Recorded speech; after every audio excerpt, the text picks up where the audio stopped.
There are humiliations you recover from. And then there are humiliations that split your life into a before and after. Mine happened on Thanksgiving night in front of 32 relatives, when my father grounded me like I was a rebellious 14-year-old because I dared to ask one question about my grandmother's inheritance.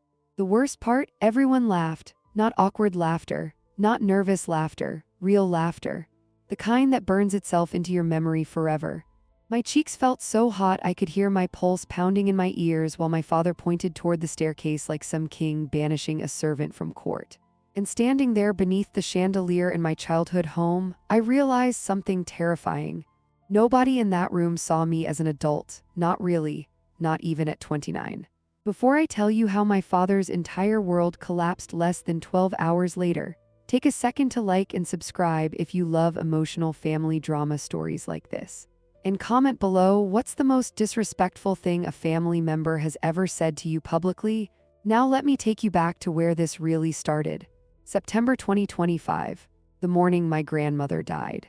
Her name was Eleanor Whitmore, 87 years old, sharp-minded until the very end, and the only person in my family who ever looked at me like I was enough. I got the phone call at 6:11 in the morning while sitting at my drafting table in my tiny Portland studio apartment.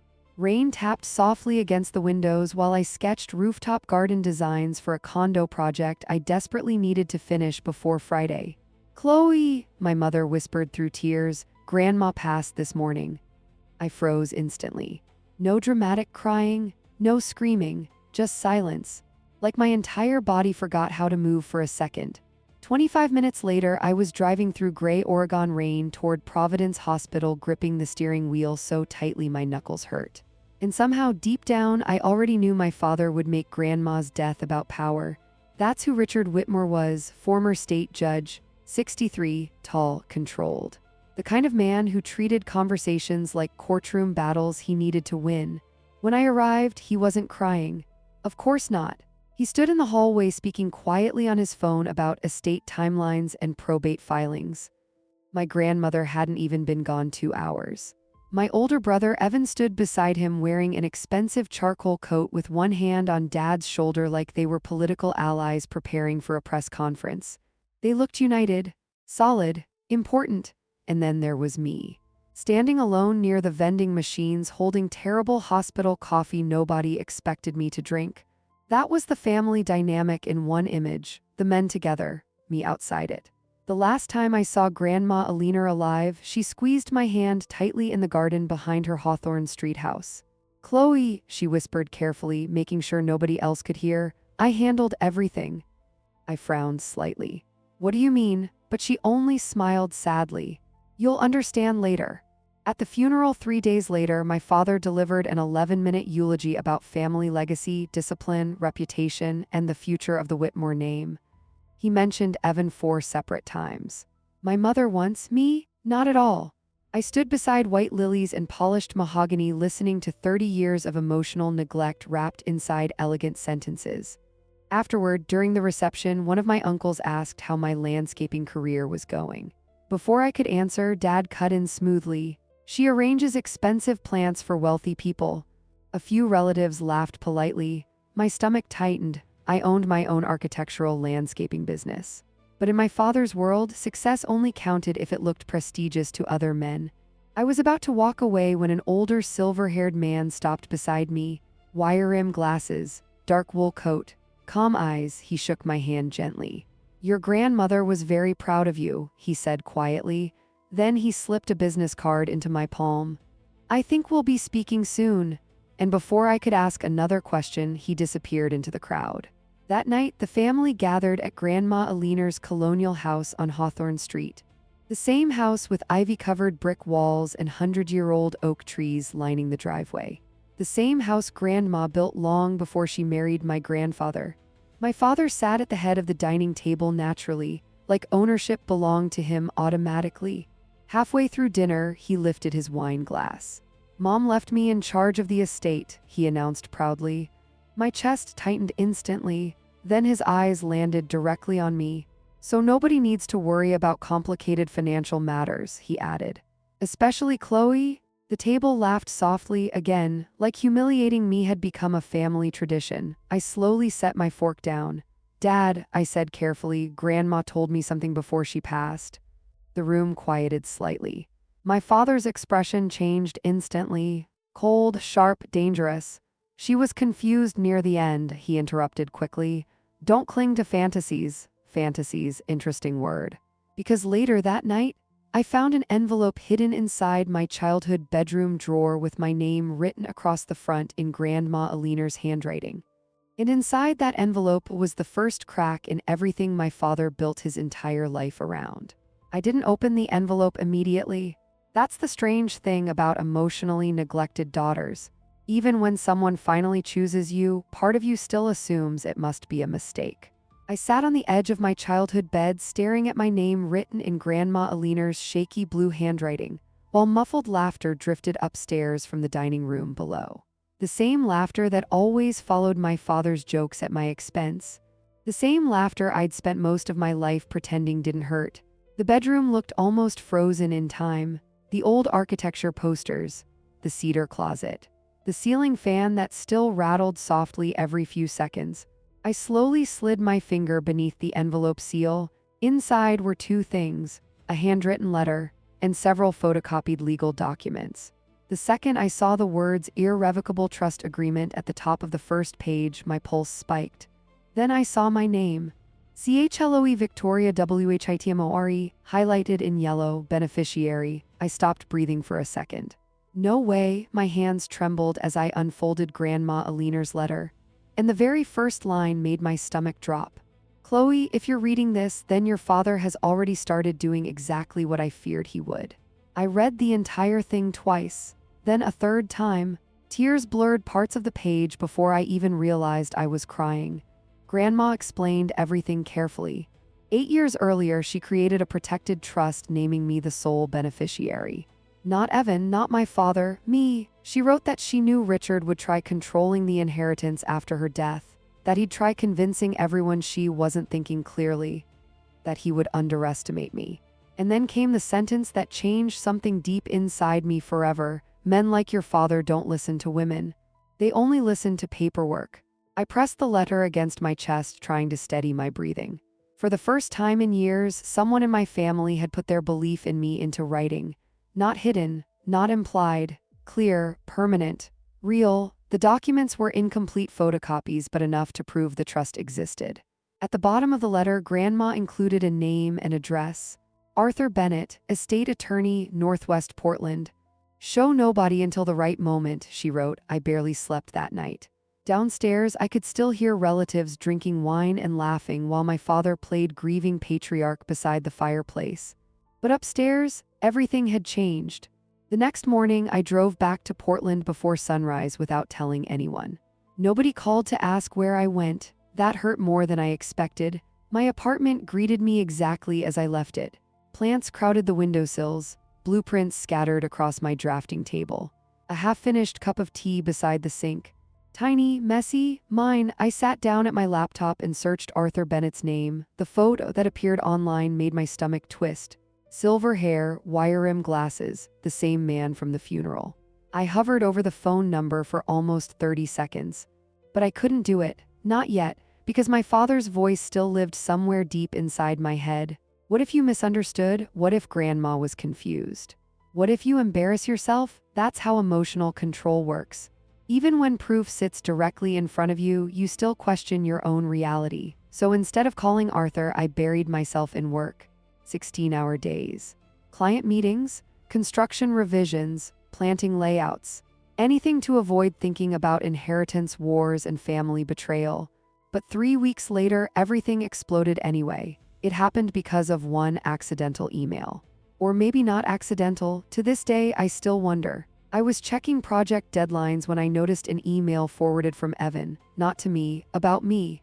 Subject line: Trust Amendment Petition Draft. Cold spread through my chest instantly. I opened it slowly, and what I read made me physically sick. Evan and my father had already prepared legal paperwork to remove me as beneficiary from Grandma Alina's trust. Their argument: financial incompetence. According to them, I was unstable, irresponsible, emotionally impulsive, and incapable of handling significant assets. My own brother wrote those words. But the part that shattered me came at the very bottom of the chain. A casual message from Evan to Dad: "She won't fight it, she never fights anything." I stared at the screen for so long my laptop dimmed. Because suddenly I realized something horrifying. My silence wasn't protecting me, it was training them to believe I'd tolerate anything. I screenshotted every email immediately, uploaded backups, saved copies to a flash drive. For the first time in my life, I started preparing instead of apologizing. Then my mother called 2 days later. "Your father wants everyone together for Thanksgiving," she said softly. "He wants to heal the family." Heal the family. Interesting phrase, considering they were actively trying to erase me legally. I looked at the email chain again, then at Grandma Aliner's letter beside my desk. And for the first time in years, I heard confidence in my own voice. "Tell Dad I'll be there?" Because they thought I was coming home to surrender. They had no idea I was walking into that house carrying enough evidence to destroy everything. The drive back to my family's house felt different this time. Not emotional. Strategic. Rain blurred across my windshield while Oregon forests passed in dark green streaks beside the highway, and for once, I wasn't rehearsing apologies in my head. That used to be my survival mechanism. Prepare for conflict by making yourself smaller before it even starts. But Grandma Aliner's letter changed something, especially one sentence. "She won't fight it, she never fights anything." I kept hearing Evan's words over and over. Not because they hurt, because they were true. For 29 years, I stayed quiet to keep peace inside a family that never planned to give me any. And now they mistook my silence for weakness. Big mistake. I arrived Wednesday evening just after sunset. The Whitmore house glowed warmly behind giant oak trees like something out of an expensive holiday movie. White colonial exterior, perfect landscaping, luxury cars lining the driveway. From the outside, we looked like the ideal American family. That was always the point. Appear perfect, hide everything else. Mom opened the front door before I even knocked. She hugged me tightly, too tightly, like she was nervous. "Your father's been in a mood all day," she whispered carefully, meaning prepare yourself. I carried my overnight bag upstairs to my childhood bedroom. Same faded architecture posters, same twin bed, same old cedar smell. Except this time, before unpacking, I slid my folder of documents beneath the mattress. The email chain, trust copies, Grandma's letter, every piece of evidence. Insurance. Downstairs, I could already hear Evan laughing with his wife Claire beside the fireplace. That fake polished laugh wealthy people master at networking events. By Thursday morning, the house looked like a luxury hotel hosting a political fundraiser. 32 relatives filled every room. Wine bottles opened before noon. Children running through hallways. Football playing softly in the background. And my father commanding the entire house like a man campaigning for re-election. He shook hands, poured drinks, told stories loudly enough for everyone to hear. Every room revolved around him. I spent most of the morning helping in the kitchen because nobody assigned me anywhere else. That was normal. Women like Claire sat drinking tea discussing vacations while women like me chopped vegetables quietly in the background. The family hierarchy never really changed. At 4 o'clock, everyone gathered for dinner. The main dining table seated 18. The overflow table sat awkwardly beside the living room. Guess where they placed me? Kids' table. At 29 years old, between my 9-year-old cousin and an empty folding chair, I almost laughed, not because it was funny, because it was so predictable. Dad stood at the head of the main table holding a wine glass while candlelight reflected against polished silverware. "This Thanksgiving means more than ever," he announced in his courtroom voice. Everyone quieted immediately. "We lost a leaner this year," he paused dramatically. "But the Whitmore legacy continues." Then his eyes shifted proudly toward Evan. "And I couldn't be prouder of my son." Applause. Actual applause at Thanksgiving dinner. Evan lowered his head modestly like he was accepting an award. I stared at my mashed potatoes. Then Aunt Denise called across the room cheerfully. "What about Chloe? Any exciting updates these days?" I opened my mouth. Dad interrupted instantly. "She's still figuring life out." Polite laughter rolled across the room again. "She's creative," he continued smoothly. Every family needs one artistic child to remind the others what bad financial decisions look like. More laughter. Something inside me tightened hard enough to hurt, because these people genuinely enjoyed watching me shrink. Beside me, little Mason leaned closer quietly. "Are you okay?" I smiled softly at him. "Yeah, but I wasn't, not even close." After dinner, once pie and wine loosened everyone up further, Dad stood again. The room slowly quieted. "I'll be making an important announcement tomorrow morning regarding Aliner's estate," he announced proudly. A strange feeling crawled up my spine immediately. This wasn't casual. He planned this. The audience. The timing, the performance, every relative watching attentively while he controlled the narrative publicly. Then he looked directly at me, and for 1 second his smile stopped looking human. It looked victorious. I excused myself quietly afterward and escaped into the kitchen to wash dishes alone. Warm water ran over my hands while laughter echoed from the living room behind me. Then footsteps approached. Evan, of course. He leaned casually against the doorway sipping wine. "You know," he smirked, "Dad's being generous, even inviting you after everything." I kept scrubbing plates, didn't answer. He laughed softly. "You should really thank him?" That's when something deep inside me finally snapped into place. Not loudly, not dramatically, just quietly, like a lock turning. I dried my hands slowly, then looked directly at him. "Evan," I said calmly, "do you know what Grandma actually left me?" His expression froze instantly. Complete stillness. There it was, fear. He set the wine glass down without another word and walked out immediately. 10 minutes later, my father's voice thundered through the house. "CHLOE, living room, now." And the second I walked in and saw 32 relatives staring at me, I realized my father had been waiting his entire life for this moment. 32 faces turned toward me at once. Relatives, cousins, children, neighbors invited for dessert. Every single person staring like they'd just been promised entertainment. My father stood near the fireplace holding a glass of port wine in one hand while pointing at me with the other like I was a defendant in court. "What did you say to your brother?" he demanded. That courtroom voice again. The one designed to make people feel smaller. I looked at Evan. He avoided eye contact completely. "Interesting." I asked him a question, I answered calmly. Dad stepped closer immediately. "Did you threaten him over the estate?" The room went silent. Not uncomfortable silent. Excited silent, like everyone suddenly realized family drama was about to begin. I glanced around slowly. Nobody looked concerned for me. Nobody looked confused. They looked curious, hungry, because rich families love humiliation as long as it's happening to someone else. "I didn't threaten anyone," I replied evenly. Dad laughed sharply. "Oh, please, Chloe. We all know how emotional you get about money." Emotional. That word again.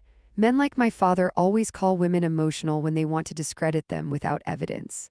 I simply asked, "You will stop discussing private family matters immediately," he snapped. The room stiffened slightly. Even as a child, I knew that tone meant danger, but something was different now. I wasn't scared anymore. That terrified him more than anything. "You told the court you couldn't locate me," I said quietly. The words landed like broken glass. Evan's head snapped toward me instantly. Mom looked up from her wine glass for the first time all evening. Dad's expression changed. Tiny shift, but enough. "What are you talking about?" Aunt Denise asked nervously. Dad recovered immediately. "Nothing," he said smoothly. "Chloe's confused." Confused, interesting choice of word considering that's exactly how they described Grandma Aliner. I looked directly at him. "No," I answered calmly. "I'm finally paying attention." The room went completely still. And for one dangerous second, my father lost control of the performance. You could see it, the flicker behind his eyes. The realization that the daughter he spent decades silencing was suddenly speaking without permission. Then he smiled. That polished judge smile that never reached his eyes. "Chloe," he said loudly, "you've always struggled with boundaries." A few uncomfortable chuckles spread around the room. He stepped closer. "You're behaving like a child." There it was. Public humiliation. Exactly what Grandma warned me about. The thing about toxic parents is they don't just want obedience. They want witnesses, because humiliation feels more powerful when other people are watching. I crossed my arms slowly. "I'm behaving like someone asking the truth." Dad's jaw tightened instantly, then suddenly he pointed toward the staircase. "Go to your room." The room froze. For half a second nobody reacted. Then laughter exploded, actual laughter, louder than before. Aunt Denise covered her mouth smiling.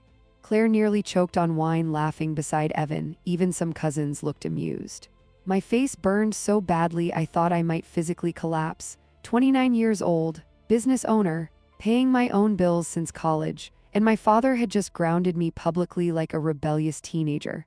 But the worst part, nobody defended me, not one person. I searched instinctively for my mother. Linda Whitmore sat frozen near the armchair staring at her lap. Silent, like always. That hurt more than the laughter. Dad pointed upstairs again. Now, the room waited, because this wasn't about discipline anymore. It was about submission. If I obeyed, everyone would relax. The family order restored, Chloe back in her place. And suddenly, I understood something clearly for the first time in my life. Nothing would ever change until I stopped participating in my own humiliation. I held my father's stare for 3 long seconds, then calmly said, "All right." That single phrase confused him instantly. No argument, no tears, no emotional reaction, just agreement. I turned quietly and walked upstairs while laughter still echoed behind me.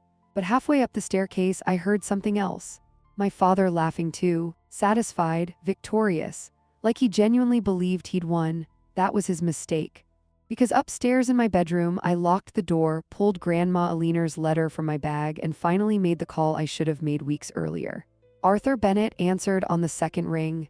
"Mr. Bennett," I whispered, "I need you to bring the original documents tomorrow morning." Silence. Then his calm, measured voice answered.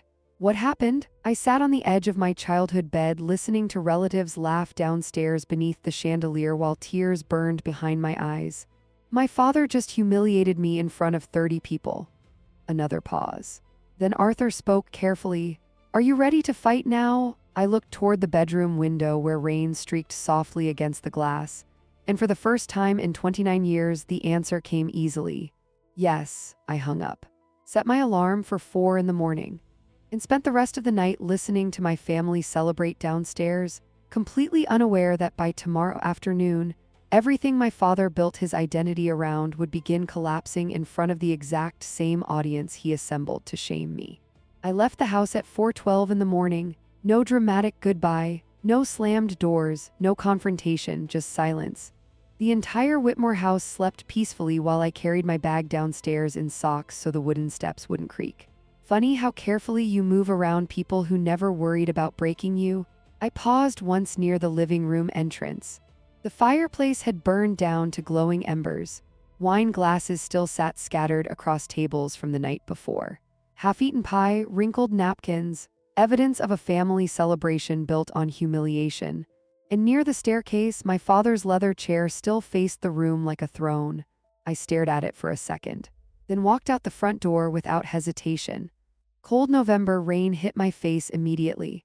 By 4:45, I sat alone inside a 24-hour diner 3 miles away drinking coffee that tasted like burnt cardboard while my phone buzzed repeatedly with ignored notifications. Mom, Evan, Dad once. I answered none of them, because for the first time in my life, I wasn't interested in defending myself emotionally.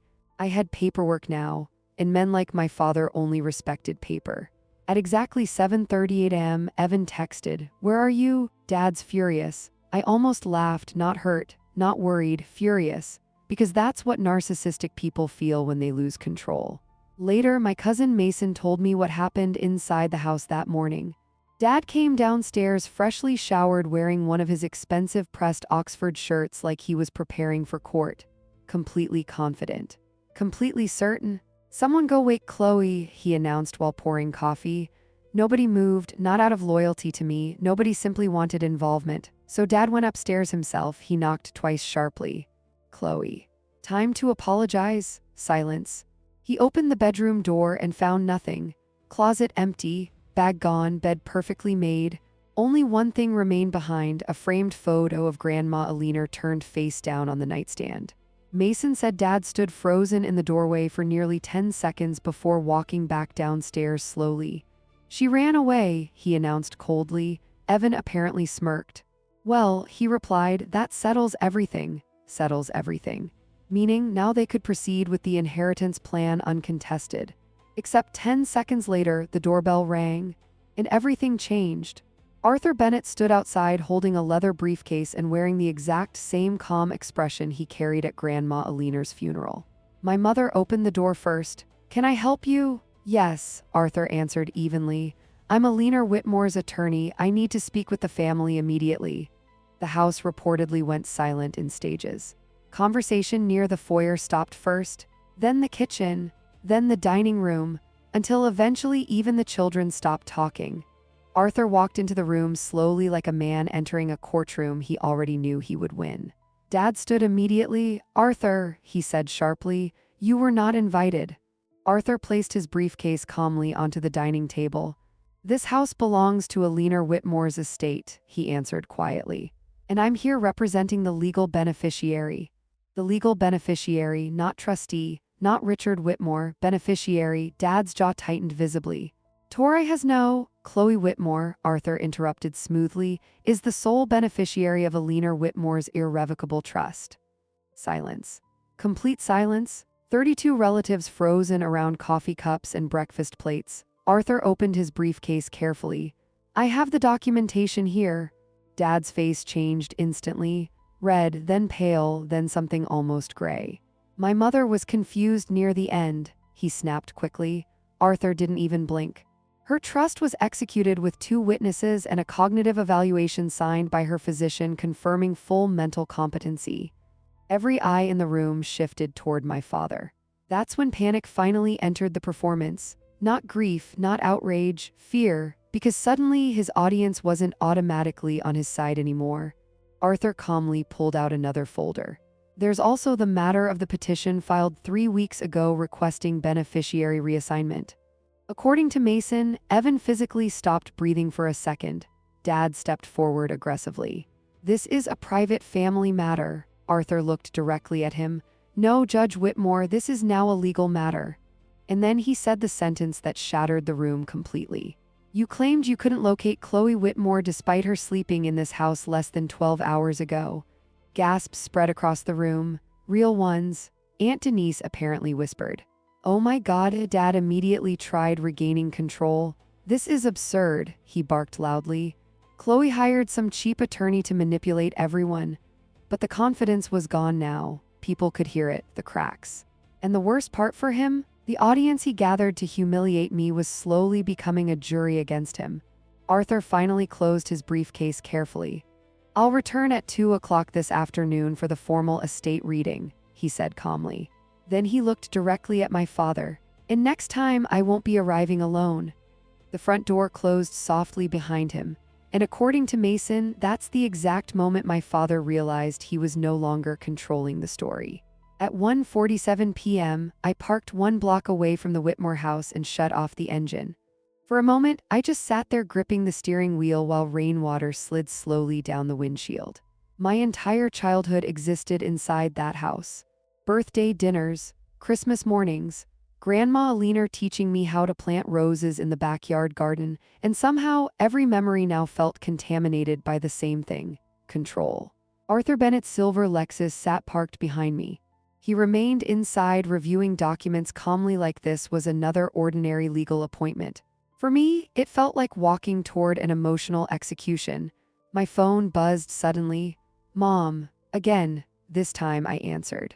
"Chloe," her voice sounded shaky. "Please don't do this today." Interesting wording, not "please come home," not "let's fix this, do this." Meaning she already knew exactly what my father attempted. "Did you know about the petition?" I asked quietly. Silence, too long, that was answer enough. "Mom, I tried talking to him," she whispered weakly. "You know how your father gets." That sentence summarized her entire marriage. 40 years of surrender disguised as patience. "He told the court he couldn't locate me," I said, "while I was sleeping in his house." Another silence, then quietly. "I'm sorry. The problem with apologies from passive people is that they usually arrive years too late." I stared through the windshield at the white colonial house waiting at the end of the block. "Today changes everything," I told her. Her breathing caught slightly. "I know," I hung up, then finally stepped out into the cold afternoon air. By the time I reached the front porch, I could already hear voices inside. 32 relatives gathered again, waiting, watching, probably expecting my father to restore control publicly after the misunderstanding that morning. That's the thing about powerful people. Everyone assumes they'll recover, even after obvious wrongdoing. The front door stood unlocked. I walked inside quietly through the side hallway leading toward the living room, and immediately understood what my father had planned. He rearranged the furniture, dining chairs lined in rows facing the fireplace, extra seating brought in from other rooms, everyone positioned like an audience inside a courtroom. At the front stood Richard Whitmore, pressed blue Oxford shirt, reading glasses low on his nose, one sheet of paper in his hand. Completely staged, completely calculated. He wanted witnesses for this too. "I've reviewed Elainer's wishes carefully," he announced proudly to the room. I stayed hidden just beyond the hallway arch listening. "The trust fund will remain under my management." Murmurs of approval. Then Dad continued smoothly, "And because Evan has demonstrated the responsibility necessary to preserve family assets," I felt my stomach tighten. "The educational trust will transfer to him." More nodding, more approval, then came the final insult. "As for Chloe," Dad sighed dramatically, "Eleanor wanted her to receive a gesture of goodwill. $5,000. Sympathetic murmurs spread across the room, like he was being generous, merciful. I actually smiled, because suddenly I understood something clearly. My father genuinely believed nobody would challenge him publicly. That confidence was about to destroy him. "Any questions?" he asked proudly. I stepped into the room, every head turned instantly. 32 relatives staring at me beneath chandelier light. And behind me, Arthur Bennett quietly entered carrying the original documents. Dad's expression changed immediately. Shock, then anger, then panic hidden beneath fake composure. "Well," he smiled tightly, "look who decided to come back." A few nervous chuckles scattered weakly across the room. "Are you here to apologize?" "No," I answered calmly. My voice sounded stronger than I felt. "I'm here to hear Grandma Eleanor's actual wishes." Silence crashed across the room. I walked directly past my father and placed my folder onto the dining table. Arthur stepped beside me silently. Dad's jaw tightened hard enough to twitch. "This is not appropriate." "What's inappropriate," I interrupted quietly, "is forging an estate narrative in front of 32 people." Gasps. Real ones this time. Aunt Denise slowly lowered her wine glass.